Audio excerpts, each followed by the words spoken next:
Yuma, gamit ang iyong hook at tubig upang mababaliw siya ng sobra-sobra sa pagmamahal sa iyo. Hello mga guys, kumusta kayo? Panibagong araw, panibagong video na naman tayo. And sa araw na ito ay isa na naman video ang aking ituturo sa inyo na simpleng gabay o simpleng pamamaraan na makakatulong sa atin. At bago ang lahat, gusto ko lang mag-disclaimer sa mga taong hindi naniniwala at hindi gusto ang mga kagaya nitong video. Please skip this video and maghanap kayo ng videos na gustong gusto nyo dahil ang video na ito ay para lamang ito sa mga taong naniniwala and gusto mag-try. Sa lahat po ng mga nagko-comment po dito sa aking video dito sa loob ng aking channel, mag-ingat sa lahat ng mga nagre-reply sa inyo na dinadala kayo sa kanilang WhatsApp in Emo app upang makaiwas po tayo sa scam. Ngayon po ituturo ko sa inyo paano natin gayumahin ang ating mga minamahal sa buhay gamit ang ating buhok. Yes po.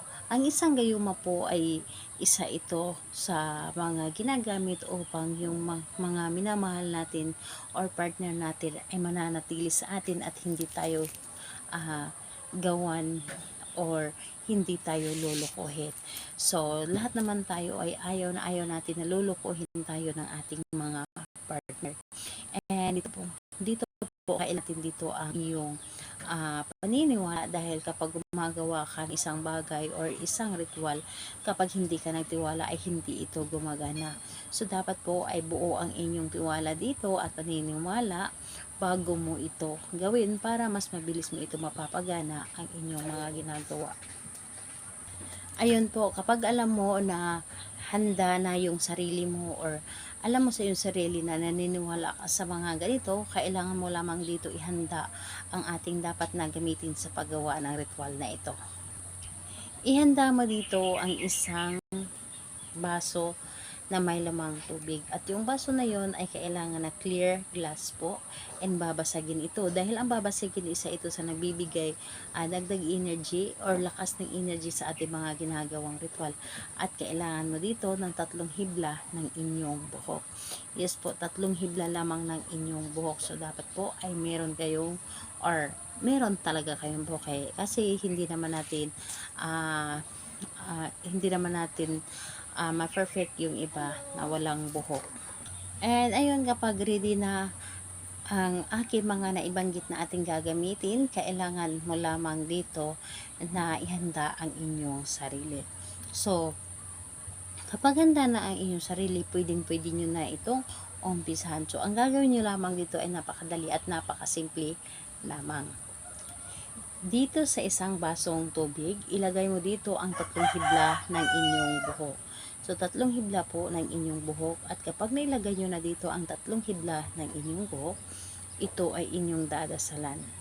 Dadasalan ninyo ito ng 3 Ama namin, 3 Aba Ginoong Maria, at 3 Sumasampalataya. Yes po. Again po, dadasalan ninyo ang baso na ito ng 3 Ama namin, 3 Sumasampalataya, at 3 Aba Ginoong Maria.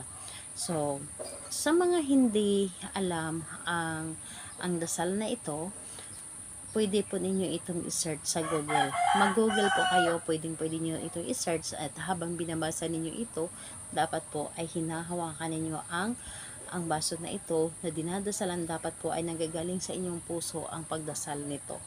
So, again po, 3 Ama namin, 3 Aba Ginoong Maria, at 3 Sumasampalataya. Yun po ang pagdasal dito. And pagkatapos po, ang tubig na ito, kung nandyan yung ang inyong ginagawa ng ritual, ang tubig na ito, pwede kunin ninyo ang buhok at ito ay inyong ipainom sa kanya. Pero kung malayo naman kayo, ikip nyo na lamang ang basong ito, ilagay ninyo sa ilalim ng inyong unan sa ilalim ng inyong higaan sa inyong kama or di kaya sa likod ng inyong pintuan. And pagkatapos po ninyo na dasalin yung dasal na aking naisambit, huwag ninyong kalimutan na ibulong din dito na mamahalin mo ako ng sobra-sobra at ihuli po ninyo ang kanyang pangalan. So, sambitin din po ninyo ang kanyang pangalan. So, kailan ito pwedeng gawin? Gawin ito sa araw ng Tuesday and Friday lamang. So, ayun po. kahit anong oras naman pwede po natin itong gawin, basta araw lamang ng Tuesday and Friday. Gawin ito na may lakas na paniniwala at tiwala. Salamat po sa inyo. Bye bye everyone. God bless us all.